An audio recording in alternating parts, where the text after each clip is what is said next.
This is the Dollemore Daily, and I'm Jesse Dollemore. He knew what he signed up for. On October 4th, U.S. Army Sergeant LaDavid Johnson and 3 of his fellow brothers in arms were killed by ISIS-affiliated terrorists in the northwestern African nation of Niger. On October 4th, this happened. And for 12 days, Donald Trump was silent about this. Silent. In those 12 days of ignoring them and their families, Donald Trump did find the time to go golfing 5 different days, however. He didn't even do the least that he could do and send a tweet in remembrance or to honor the sacrifice they selflessly made for this nation. If you were wondering what subject was more important to Donald Trump than the death of these 4 warriors, well, in those 12 days, Donald Trump tweeted almost 25 times, attacking the free press and ultimately the Constitution, which enshrines their protection from tyrants just like him. He even found the time and motivation to tweet several times about the NFL and how disgraceful he feels it is to kneel with hand over heart while the national anthem plays. Well, let me tell you what's disgraceful. After all of that silence in the face of the tragic deaths of these brave men, Donald Trump waited 13 days to finally reach out in a phone call to the wife of one of them. After almost 2 weeks of nothing, he called Sergeant LaDavid Johnson's wife, Maisha. In fact, this mother of 2, pregnant with her 3rd, was on her way to welcome home the flag-draped casket of her husband. And Trump called and told her possibly the most sickening and insensitive thing that could be said to a grieving widow who was desperate for only comfort and understanding and answers.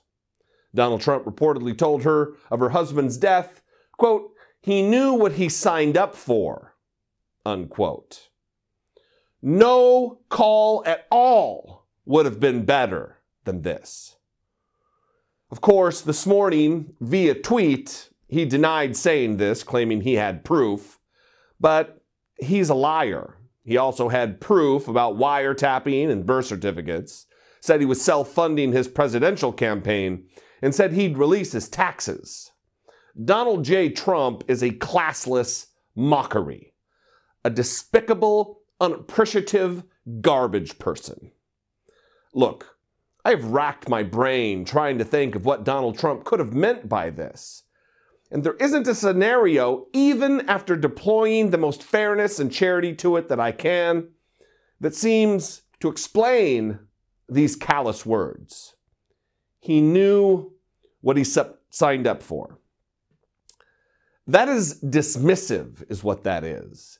It means to lessen the burden on Donald Trump from the required sentiments from a commander-in-chief of compassion and regret and sorrow. He knew what he signed up for. Means the same thing as, well, what do you want me to do? He knew what he was getting into and what the risks were. It serves no positive end.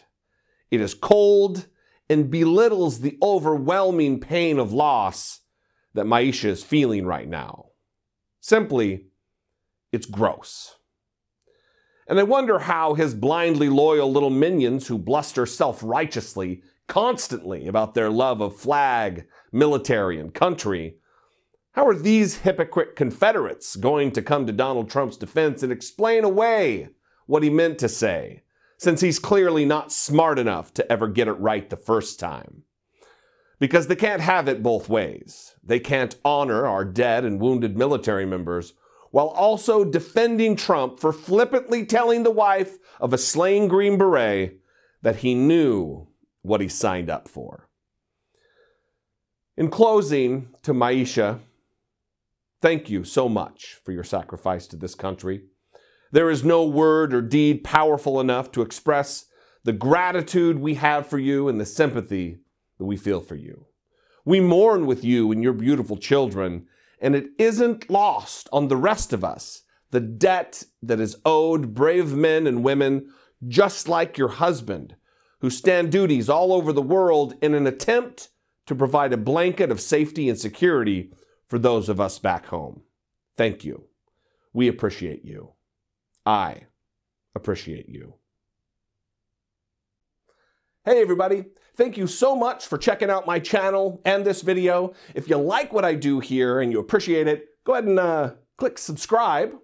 And if you really like it and appreciate what I do and you'd like to join my Patreon family, there's another link there for that. It's not just for the podcast, it's also for YouTube.